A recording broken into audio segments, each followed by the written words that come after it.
Welcome ਖੁਸ਼ਾਮਦੀਦ ਜੀ ਆਇਆਂ ਨੂੰ ਆਪਣੇ ਪ੍ਰੋਗਰਾਮ ਬੀਤੀਆਂ ਰੁੱਤਾਂ ਦੇ ਵਿੱਚ। ਮੈਂ ਤੁਹਾਡਾ ਮੇਜ਼ਬਾਨ ਸਰਫਰਾਜ਼ ਨਵਾਂ ਟੌਪਿਕ ਨਵੀਂ ਕਹਾਣੀ ਲੈ ਕੇ ਤੁਹਾਡੀ ਖਿਦਮਤ 'ਚ ਹਾਜ਼ਰ ਹਾਂ। ਅੱਜ ਦਾ ਟੌਪਿਕ ਹੈ ਕਿ ਸੱਚ ਤੇ ਮੌਤ ਬੜਾ ਹੱਕ ਹੈ।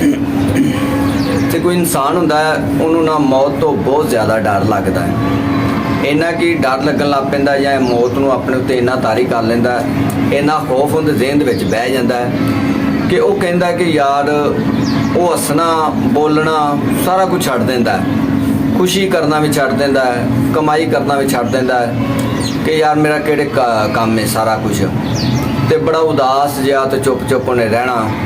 ਤੇ ਉਹਨੂੰ ਇਹ ਸੀ ਕਿ ਯਾਰ ਕੋਈ ਪਤਾ ਨਹੀਂ ਮੈਂ ਕਿਸ ਟਾਈਮ ਮਰ ਜਾਵਾਂ ਜਾਂ ਮੈਂ ਮਰ ਤੇ ਜਾਣਾ ਹੀ ਹੈ। ਉਹ ਇਹ ਜਿਹੜਾ ਖੌਫ ਹੈ ਨਾ, ਇਹਦੀ ਵਜ੍ਹਾ ਤੋਂ ਉਹਨੇ ਚੁੱਪ ਰਹਿਣਾ ਛੱਡ ਕਰ ਦਿੱਤਾ। ਤੇ ਉਹਦੇ ਕੋਈ ਦੋਸਤ ਸਲਾਹ ਕਰਦੇ ਨੇ ਕਿ ਯਾਰ ਇਹਨੂੰ ਕੀ ਬਣਿਆ, ਇਹਦਾ ਕੋਈ ਹੱਲ ਕਰੀਏ। ਇੱਕ ਉਹਨੂੰ ਕਹਿੰਦਾ ਕਿ ਯਾਰ ਇਹਨੂੰ ਇੰਜ ਕਰੀਏ, ਇਹਨੂੰ ਨਾ ਪਾਗਲਖਾਨੇ ਦੇ ਆਈਏ, ਕਿ ਪਾਗਲ ਹੋ ਗਿਆ, ਇਹਨੂੰ ਪਾਗਲਖਾਨੇ ਦੇ ਆਈਏ। ਤੇ ਉਹ ਆਂਦਾ ਨਹੀਂ ਯਾਰ ਇਹਨੂੰ ਪਾਗਲਖਾਨੇ ਦੇ ਆ ਕੇ ਆਏ ਨਾ ਤੇ ਹੁਣ ਇਹੋ ਜਿਹਾ ਪੀਸ ਜਿਹੜਾ ਨਾ ਉੱਥੇ ਜਾਵੇ ਤੇ ਉਹ ਪਾਗਲਖਾਨੇ ਵਾਲੇ ਵੀ ਜਿਹੜੇ ਨਾ ਉਹ ਵੀ ਪਾਗਲ ਨਾ ਹੋ ਜਾਣ ਤੇ ਲਿਆਦਾ ਇਹਨੂੰ ਰਹਿਣ ਹੀ ਦਿਓ। ਦੂਜਾ ਹੁੰਦਾ ਜਿਹੜਾ ਬੇਲੀ ਹੁੰਦਾ ਨਾ, ਉਹ ਹੁੰਦਾ ਵੀ ਚਰਸੀ ਟੈਪ ਜਾਂ ਨਸ਼ਾ ਕਰਨ ਵਾਲਾ, ਸਿਗਰਟ ਪੀਣ ਵਾਲਾ। ਉਹ ਆਂਦਾ ਇਹਨੂੰ ਮੈਂ ਪੱਕੇ ਕਾਸ਼ ਤੇ ਲਾਣਾ ਵਾ ਤਾਂ ਕਿ ਕਾਸ਼ ਲਾਵੇ ਤੇ ਆਪਣੇ ਸਰੂਰ 'ਚ ਹੋ ਜੇ ਤੇ ਇਹਨੂੰ ਗਮ ਜਿਹੜਾ ਨਾ ਇਹਦੇ ਲਾਗੇ ਵੀ ਨਾ ਆਵੇ। ਤੇ ਉਹ ਆਂਦੇ ਨਹੀਂ ਯਾਰ ਇਹ ਵੀ ਨਹੀਂ ਸਹੀ, ਬਾਅਦ 'ਚੋਂ ਨਸ਼ੇ ਵਾਸਤੇ ਪੈਸੇ ਮੰਗਦਾ ਫਿਰੇਗਾ, ਇੱਕ ਹਿਸਾਬ ਦਾ ਮੰਗਤਾ ਬਣ ਜਾਏਗਾ, ਇਹ ਵੀ ਕੰਮ ਸਹੀ ਨਹੀਂ ਹੈਗਾ। ਤੀਸਰਾ ਕਹਿੰਦਾ ਫਿਰ ਇਹਨੂੰ ਇੰਜ ਕਰਨੇ ਨੂੰ ਨਾ ਸੂਫੀ ਸਾਹਿਬ ਕੋਲ ਲੈ ਜਾਂਦੇ ਆ, ਉਹਦੇ ਨਾਲ ਇਹਦਾ ਤਾਰਫ ਕਰਾਣੇ ਤੇ ਉਹ ਸ਼ਾਇਦ ਇਹਦਾ ਕੋਈ ਹੱਲ ਕੱਢ ਦੇਵੇ।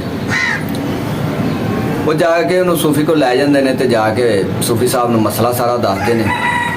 ਉਹ ਆਂਦਾ ਠੀਕ ਹੈ। ਉਹਨੂੰ ਪੁੱਛਦਾ ਵੀ ਕੀ ਗੱਲ ਹੈ, ਕੀ ਮਸਲਾ ਤੈਨੂੰ। ਉਹਨੂੰ ਦੱਸਦਾ ਵੀ ਸੂਫੀ ਸਾਹਿਬ ਮੈਨੂੰ ਨਾ ਮੌਤ ਤੋਂ ਬੜਾ ਹੀ ਡਰ ਲੱਗਦਾ, ਇੰਨਾ ਡਰ ਲੱਗਦਾ ਜਾਂ ਇੰਨਾ ਖੌਫ ਹੈ ਮੈਨੂੰ ਮੌਤ ਦਾ, ਕੋਈ ਪਤਾ ਨਹੀਂ ਕਿਸ ਟਾਈਮ ਮੈਂ ਮਰ ਜਾਵਾਂ। ਤੇ ਇਸ ਲਈ ਮੈਂ ਨਾ ਕਮਾਈ ਵੀ ਨਹੀਂ ਕਰਦਾ, ਮੈਨੂੰ ਪਤਾ ਵੀ ਜੋ ਮੈਂ ਕਮਾਣਾ ਉਹ ਤੇ ਇੱਥੇ ਹੀ ਰਹਿ ਜਾਣਾ ਤੇ ਮੈਂ ਤੇ ਇੱਕ ਦਿਨ ਮਰ ਜਾਣਾ, ਤੇ ਫਾਇਦਾ ਕੋਈ ਨਹੀਂ ਕਮਾਉਣ ਦਾ। ਉਹ ਸੂਫੀ ਸਾਹਿਬ ਉਹਨੂੰ ਕਹਿੰਦੇ ਨੇ ਚਲੋ ਠੀਕ ਹੈ। ਉਹਨੇ ਕਿਹਾ ਤੂੰ ਕਿਸੇ ਕੋਲੋਂ ਲਿਆ ਹੈ ਕਰਜ਼ਾ। ਸੂਫੀ ਸਾਹਿਬ ਉਹਨੂੰ ਸਵਾਲ ਕਰਦੇ ਨੇ ਕਿ ਤੂੰ ਕਿਸੇ ਕੋਲੋਂ ਕਰਜ਼ਾ ਲਿਆ ਹੈ ਤੇ ਉਹ ਵਾਪਸ ਕਰਨ ਤੋਂ ਡਰਨਾ ਹੈ। ਅੱਗੋਂ ਹੁਣ ਕਹਿੰਦਾ ਹੈ ਕਿ ਨਹੀਂ ਸੂਫੀ ਸਾਹਿਬ ਕਰਜ਼ਾ ਲਿਆ ਹੀ ਇਸੇ ਕਰਕੇ ਜਾਂਦਾ ਹੈ ਕਿ ਤਾਂ ਕਿ ਵਾਪਸ ਕੀਤਾ ਜਾਵੇ ਤੇ ਡਰਨਾ ਇਹਦੇ ਚੁਕਾ ਦੇ ਤੋਂ। ਉਹਨੇ ਲੇਕਿਨ ਇਹਦਾ ਮੌਤ ਨਾਲ ਕੀ ਤਲਕ ਹੈ ਵੀ ਇਹ ਜਿਹੜਾ ਤੂੰ ਸਵਾਲ ਪੁੱਛਿਆ ਮੈਨੂੰ, ਇਹਦਾ ਮੌਤ ਨਾਲ ਕੀ ਤਲਕ ਹੈ। ਉਹਨੂੰ ਦੱਸਦਾ ਹੈ ਕਿ ਗੱਲ ਇਹ ਵੇ ਇੱਕ ਜ਼ਮੀਨ ਤੋਂ ਨਾ ਮਿੱਟੀ ਜਿਹੜੀ ਨਾ ਚੁੱਕਦਾ ਹੈ, ਮੁੱਠੀ 'ਚ ਚੁੱਕ ਕੇ ਨਾ ਉਹਨੂੰ ਕਹਿੰਦਾ ਕਿ ਇਹ ਮਿੱਟੀ ਜਿਹੜੀ ਨਾ ਇਸੇ ਮਿੱਟੀ ਦਾ ਹੀ ਤੂੰ ਬਣਿਆ ਹੈ, ਇਸ ਮਿੱਟੀ ਦਾ ਤੂੰ ਬਣਿਆ ਤੇ ਮਿੱਟੀ 'ਚ ਤੂੰ ਜਾਣਾ। ਕਹਿੰਦਾ ਕਿ ਤੂੰ ਖਾ ਕੇ ਤੇ ਤੂੰ ਖਾਕ ਹੀ 'ਚ ਲੋਟ ਜਾਣਾ ਇੱਕ ਦਿਨ। ਤੇ ਅੱਲਾਹ ਪਾਕ ਨੇ ਤੈਨੂੰ ਇਹ ਜਿਹੜੀ ਜ਼ਿੰਦਗੀ ਦਿੱਤੀ ਹੈ ਨਾ, ਇਹ ਉਹਦਾ ਉਧਾਰ ਹੈ।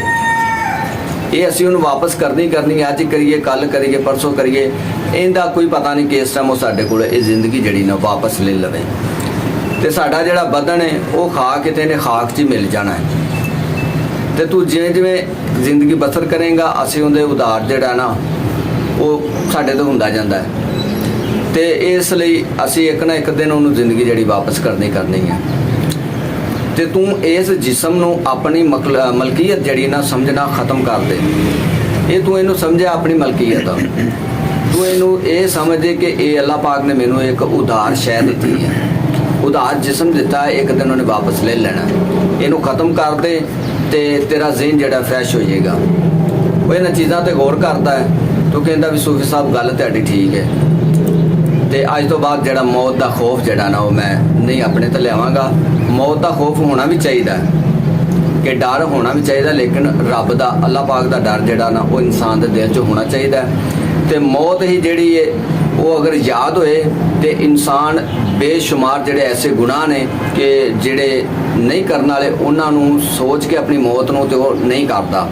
ਬਾਜ਼ ਲੋਕ ਨੇ ਕਿ ਜਿਹੜੇ ਇਹਨਾਂ ਚੀਜ਼ਾਂ ਨਹੀਂ ਸਮਝਦੇ, ਜਾਣ ਬੁੱਝ ਕੇ ਐਸੇ ਗੁਨਾਹ ਕਰਦੇ ਨੇ, ਐਸੀਆਂ ਕੁਤਾਈਆਂ ਕਰਦੇ ਨੇ, ਗੁਨਾਹ ਕਰਦੇ ਨੇ ਕਿ ਜਿਹੜੇ ਨਹੀਂ ਕਰਨੇ ਚਾਹੀਦੇ। ਅਗਰ ਮੌਤ ਦਾ ਖੌਫ ਤੁਹਾਡੇ ਜ਼ਿਹਨ 'ਚ ਇਸ ਹੱਦ ਤੱਕ ਕਿ ਅਸੀਂ ਗੁਨਾਹ ਨਹੀਂ ਕਰਨਾ, ਇਸ ਹੱਦ ਤੱਕ ਕਰਨੀ ਕਿ ਤੁਸੀਂ ਕਾਰੋਬਾਰ ਛੱਡ ਦਿਓ, ਆਪਣਾ ਹੱਸਣਾ ਬੋਲਣਾ ਭੈਣਾ ਭਰਾ ਛੱਡ ਦਿਓ ਤੇ ਇਹ ਸੀ ਅੱਜ ਦਾ ਟੌਪਿਕ। ਤੇ ਉਹਨੂੰ ਇਹ ਸਮਝ ਆ ਜਾਂਦੀ ਹੈ ਚੀਜ਼ ਦੀ, ਤਾਂ ਫਿਰ ਉਹ ਖੌਫ ਜਿਹੜਾ ਨਾ ਇਸ ਮੌਜੂ ਦਾ ਉਹ ਕੱਢ ਦਿੰਦਾ ਆਪਣੇ ਦਿਲ 'ਚੋਂ। ਤੇ ਇਹ ਸੀ ਅੱਜ ਕਹਾਣੀ ਕਿ ਮੌਤ ਤੇ ਖੌਫ ਦੀ। ਤੇ ਉਮੀਦ ਹੈ ਕਿ ਤੁਹਾਨੂੰ ਚੰਗੀ ਲੱਗੀ ਹੋਵੇਗੀ। ਤੇ ਅਗਲੀ ਵੀਡੀਓ ਵਿੱਚ ਫਿਰ ਤੁਹਾਡੇ ਨਾਲ ਮੁਲਾਕਾਤ ਹੋਏਗੀ। ਤਦ ਵਾਸਤੇ ਮੈਨੂੰ ਦੇ ਇਜਾਜ਼ਤ।